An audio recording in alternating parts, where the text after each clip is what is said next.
Ici, ABC est un triangle et M est un nombre réel. Quelles conditions faut-il imposer à Q pour pouvoir définir le barycentre d'un système? Quand est-ce que le barycentre d'un système existe? Si la somme des coefficients est différente de 0. Voilà, c'est ça. Donc ici, pour que le barycentre existe, il faut que 3 plus Q plus moins 1 soit différent de 0. Donc il faut que Q plus moins 1. Avec Q plus 2 qui doit être différent de 0. Voilà, Q plus 2 différent de 0, ce qui donne Q différent de moins 1. C'est la condition. Donc 2, on demande de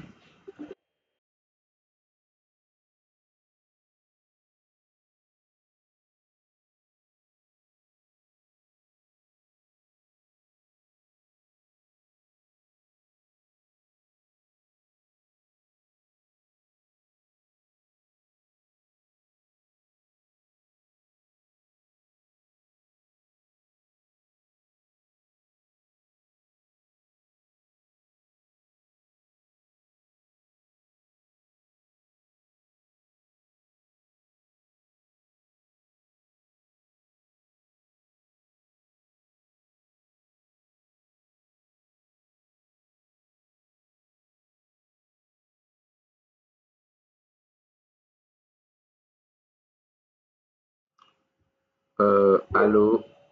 Donc, au niveau de la question de qu'est-ce qu'il est dit, on se place dans le cas où E existe. Donc, on se place dans le cas Q différent de moins 2 alors. OK. Et on nous dit le barycentre de A3 et C-1. Donc, on nous dit le barycentre de A affecté du coefficient 3 et de C affecté du coefficient moins 1. Donc, ce qu'on demande de faire, c'est, en utilisant la propriété d'associativité, démontrer que les points B, D et E sont alignés. Donc, l'énoncé avait défini E comme le barycentre du système. E, d'abord, bon, j'ai un peu perdu l'exercice. Donc, E, c'est le barycentre du système. On va écrire ça. E, c'est le barycentre du système A3. Je vais l'écrire. Hein. Donc, E, c'est le barycentre donc, du système A affecté du coefficient 3. Donc, B, affecté du coefficient Q. Et le C, affecté du coefficient moins 1. Donc, vous avez les deux là. Donc, on se place dans le cas, en disant la propriété associée, de montrer que B et E sont alignés. Donc, vous injectez un point dans l'autre, quoi. Donc, vous voyez que le système, donc la propriété d'associativité, c'est le fait qu'on puisse remplacer, voilà, A3, C-, vous voyez que A3, ça se retrouve ici, n'est-ce pas? Et C-, se retrouve de l'autre côté, n'est-ce pas? Voilà. Dans ce cas, la propriété d'associativité dit que on peut regrouper ça, on peut regrouper A3, C-. Voilà, c'est ça. Donc, je vais écrire d'abord A3, C-1. Il reste B. Maintenant, pour A3, B-, on sait que c'est D. Donc, ça correspond à D quoi? Ce système, ici, ça correspond à D, n'est-ce pas? Est affecté de la somme des coefficients, n'est-ce pas? Voilà, 2. Donc, D est affecté de la somme des coefficients. Donc, ici, 3 moins 1, ce qui fait effectivement 2. Voilà, donc, vous remplacez ça à la propriété d'associativité. C'est ce qu'on appelle la propriété d'associativité du barycentre. Donc, ça fait le barycentre de, on regroupe, donc, ça fait D affecté du coefficient 2. Et maintenant, le B affecté du coefficient Q. Et on sait que si un point barycentre de deux autres, alors les points sont comment? Ils sont alignés. Voilà, donc dans ce cas, on dit que les points E, D et B sont alignés. Donc, ce qu'il cherchait à démontrer, c'est ça, je pense, c'est démontrer que les points, démontrer que B et E sont alignés, exprimer BE en fonction de BD et de Q. Donc, si vous voulez exprimer le vecteur BU, je pense que vous avez les formules pour ça. Voilà, donc pour exprimer, voilà, BU égale à quoi? On met le coefficient BU, on prend le coefficient BU, on met 2. C'est 2 d'abord, non? Si c'est BU que tu cherches, c'est 2 qu'il faut utiliser. La formule générale, c'est que si vous avez G qui est le barycentre de A alpha B bêta, En général, c'est G qui est le barycentre, en fait, de A affecté du coefficient alpha et de B affecté du coefficient bêta. Vous pouvez dire que le vecteur AG fait quoi? Voilà, voilà, AB, n'est-ce pas? Et que BG, lui, est égal à quoi?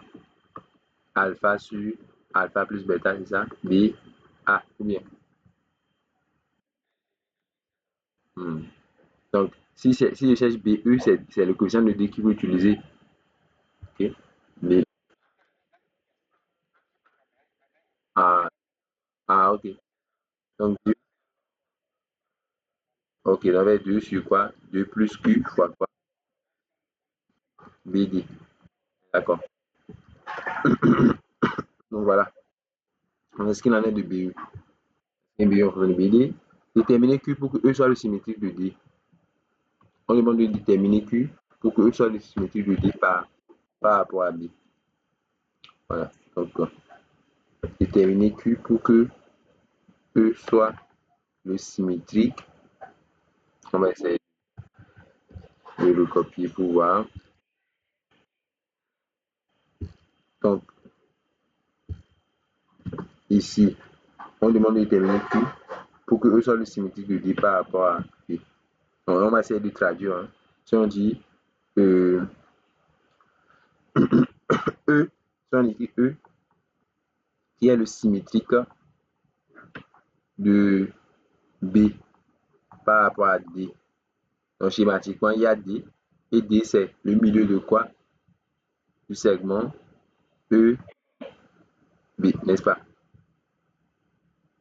C'est ça la notion de, voilà. Tandis que E est le symétrique de B, c'est ça, non? E, le symétrique de B par rapport à D, ça veut dire qu'on a ça. Dans ce cas, est-ce que vous pouvez me donner ce qu'on doit avoir BE en fonction de BD sur la figure? Si on avait ça, BE serait quoi en fonction de BD? En fonction de BD. Oui, si E est le symétrique de B par rapport à D, qu'est-ce qu'on aurait de BE en fonction de BD comme relation? Quelle relation? Oui, BE en fonction de BD. Ça va être 2BD, n'est-ce pas? Voilà. Donc là, vous pouvez trouver, on va dire que pour que E soit donc le symétrique, voilà, il faut donc que BE égale à 2BD. Or, vous connaissez déjà l'expression de BE un peu plus haut. BE, le même BE, c'est aussi 2 sur 2 plus QBD. Donc, on remplace ça d'après ce qui précède. On sait que BE, c'est déjà 2 sur 2 plus QBD. Donc, on remplace BE, c'est aussi 2 sur 2 plus Q. Voilà. Donc, vous voyez, donc effectivement, ça fait 2 sur 2 plus Q égale à 2 et vous résolvez l'équation. Ça fait 2 sur 2 plus Q égale 2. Voilà. On égalise. On trouve 2 plus Q égale à 1, je pense. En simplifiant un peu. Et donc Q égale à combien? Moins 1, n'est-ce pas? Voilà. Donc voilà. C'est un exercice relativement facile. Déterminer, bon, c'était toute la question ça. Donc si on prend par exemple l'exercice 5,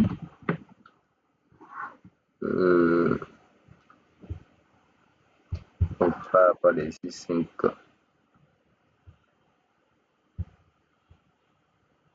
par rapport à l'exercice 5, voilà. Donc voilà l'exercice 5.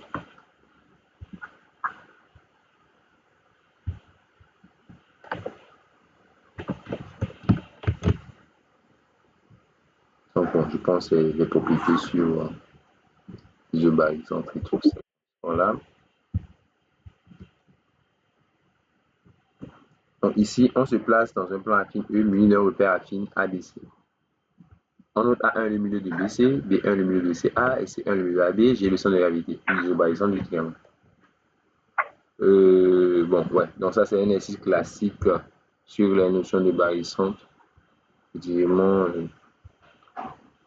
c'est les relations classiques sur les barycentres, c'est pour vous réchauffer vos mémoires. Donc, on a un triangle ABC. on a un triangle ABC et voilà.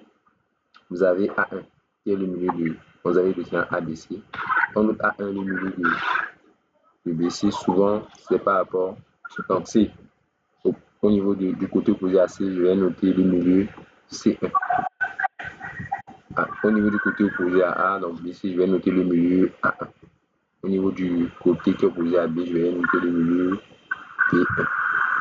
Ce qui fait qu'on a un triangle en fait A1, B1, C1 en fait. Donc on veut considérer ici le centre de gravité, encore appelé l'isobarycentre du triangle, qu'on note G. Donc G, le centre de gravité c'est le barycentre en fait. Quand on parle de l'isobarycentre, c'est vous prenez les mêmes coefficients. Donc de préférence 1 partout. Donc c'est celui-là qui est le centre de gravité, encore appelé l'isobarycentre du triangle. Donc, montrer que j'ai le barycentre de A et A1. On veut écrire G comme barycentre de A et de A1. Voilà. Le milieu, c'est écrit comme barycentre de quoi? A1, c'est écrit comme barycentre de quoi et quoi? A1. C'est le A1, c'est le barycentre oui. de B et C. Voilà, donc A1, c'est le barycentre de B. C'est avec de quel coefficient? 1, parce que c'est le milieu. Donc le milieu, ça correspond à l'isobarycentre. On met des coefficients 1, 1. Et donc, vous voyez avec l'associativité que ici, je trouve A1 en fait. Donc ça là, c'est B1, C1, c'est encore 1. Donc on place dedans. Donc j'ai donc le barycentre de quoi? A affecté du coefficient 1 et de A1 affecté de quel coefficient? 2. C'est la somme des coefficients, effectivement. Donc, montrer que j'ai le barycentre déterminer les coefficients. On déduit que G appartient à l'intersection des médianes. Donc déjà, avec ça, G appartient à quelle droite? Avec cette première relation, G appartient à quelle droite? Voilà. Le même raisonnement peut se faire, le même raisonnement qu'on vient de faire en regroupant d'autres points, n'est-ce pas? Le même raisonnement, et on pourrait prendre A1 et B1 ensemble. A1 et B1, c'est quel point qui est le barycentre? Pour A et B, c'est C1, c'est ça, non? Donc, si je remplace A et B, je vais le remplacer par le point C1, puis c'est C1 qui est le milieu de A et B. Donc, ça fait C1 affecté de quoi? 2. Et de C affecté de quoi? 1. Donc, J appartient à quelle droite alors? À la droite. Voilà. On peut faire le même raisonnement maintenant en regroupant quel point? On peut laisser B ici. Et maintenant prendre A ici. Pour A ici, c'est qui le milieu de A ici là? C'est B1, non? C'est B1 qui correspond à A ici sur la figure. Donc à A et à C, c'est B1 qui correspond. On voit bien que G est aussi le barycentre de B affecté de 1 et de quoi? Là, il me faut B1 affecté de quel coefficient? 2, n'est-ce pas? Donc G appartient aussi à quoi? À B, B1. Donc effectivement que les droites, voilà. Donc effectivement que les droites A1, B1 et C1 se coupent en un point qu'on appelle le centre de gravité. Voilà. Bon, c'est vrai que celui-ci est assez relatif et assez abordable. Donc c'est le point de direction qui est G. Bon. Donc ça, je pense que c'est pour faire de l'échauffement. Seulement que vous avez d'autres TD sur les barycentres. Ça c'est la série. J'ai vu, vous avez écrit série.